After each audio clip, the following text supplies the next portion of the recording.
Pay homage to the Buddha, the Dhamma, and the Sangha, and would like to respect Venerable here, and would like to respect all Venerable in Cambodia or all Venerable in the round world, and say hello, lay people that watch my video with Venerable here. So today I want to talk about Buddhism. You can say the ceremony in Buddhism, Māgha-pūjā. So Venerable, what is the Māgha-pūjā, and what is the you can say the meaning of Māgha-pūjā, and what is the activity of our people in Cambodia that they celebrate Māgha-pūjā? And you can explain something that you know. Don't you can say focus on my question as well. If you want to explain something, you can. Yeah.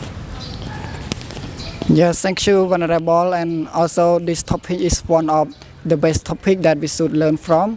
And first of all, I would like to pay my homage to the triple gym, Buddha, Dhamma, and Sangha, and also pay high respect to Venerable here. And today we want to discuss about one topic that we're going to talk about, the Māgha-pūjā Day that coming soon. And as you ask your question right now, you ask about the meaning of Māgha-pūjā Day.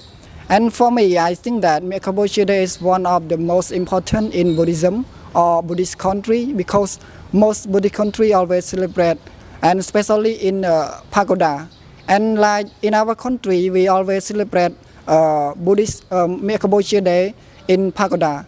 And so before we celebrate or we prepare everything, like we clean the pagoda or like the temple, or we clean the areas, like something that we need to be done before the Māgha-pūjā come.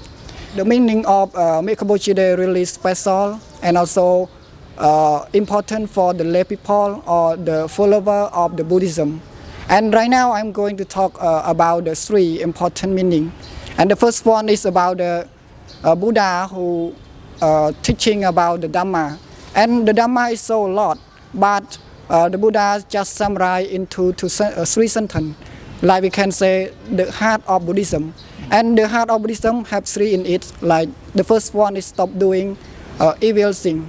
It means that you need to stop doing evil thing, all the evil thing.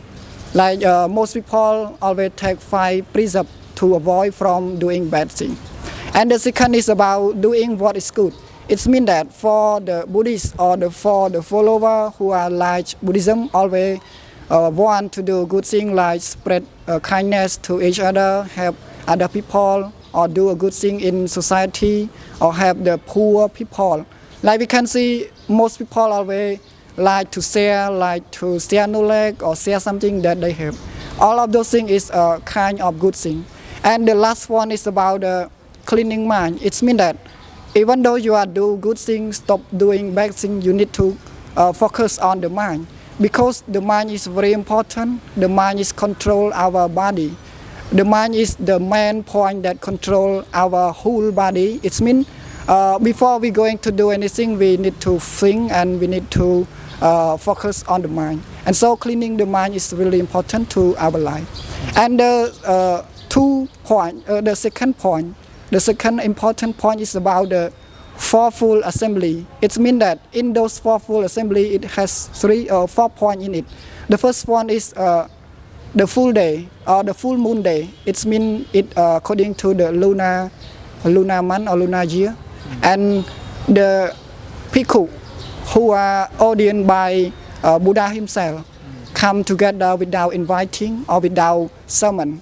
Like all the Bhikkhu is around 1,250 and come together. And the last point is about the Buddha himself. He predicts his life, or it means that he predicts his death. And it also the sad day that Buddha, after that, only 3 months more left for him to preach or to share or to enlighten the human being, because he only have 3 months more before he predict his death. And so for us, like for Buddhist country, always celebrate and to remind the Buddha Day, that the Buddha do something really important in his whole life. And like you can see, for the lay people always come around, come together, gather together in the pagoda to celebrate with the monk in the temple. And they always bring incense stick like candle or little flower. And sometimes lantern to flow up on the sky. It's really beautiful. And they also go around the temple. And the meaning, the meaning of the go around the temple also special. The first round is about the reminding of the Buddha. Yes, reminding of the Buddha and something that he's teaching to the people or to the his follower. And the second meaning is about we want to remind or to honor the Buddha teaching. The Buddha teaching is focused on the Dhamma that he taught to the lay people, all the lay people around the world. And the last meaning is about the honor to the monastic life, like we can say Sangha. And the meaning of the, the meaning of the Māgha-pūjā day is really important, really special.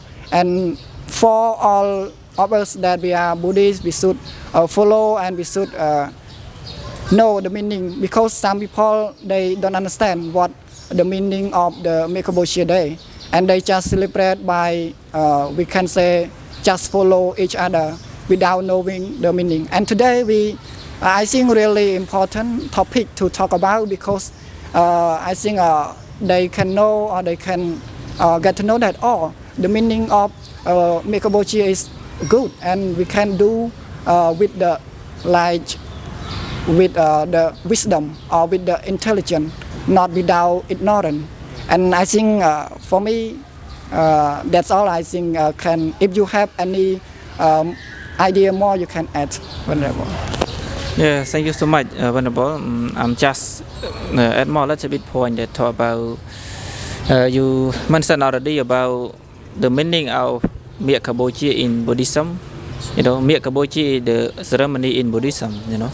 So not only in Cambodia celebrate, but that a lot of countries in around the world that take Buddhism to practice, to observe, that they take Buddhism. You can say they celebrate Māgha-pūjā as well, because Māgha-pūjā very important for, you can say, for the lay people or for the Buddhist monk that you mentioned already about 3 points that are very important, that you can call a Vatapatamo, Yes. that you can say when you talk about Buddha teaching a lot, but combine all, you can say conclusion or summarize 3 points that you mentioned already about Sapapasa Karanam, Kusalaso Pasampata, and Sajata Parayotapanam, Etampati and Asasanam.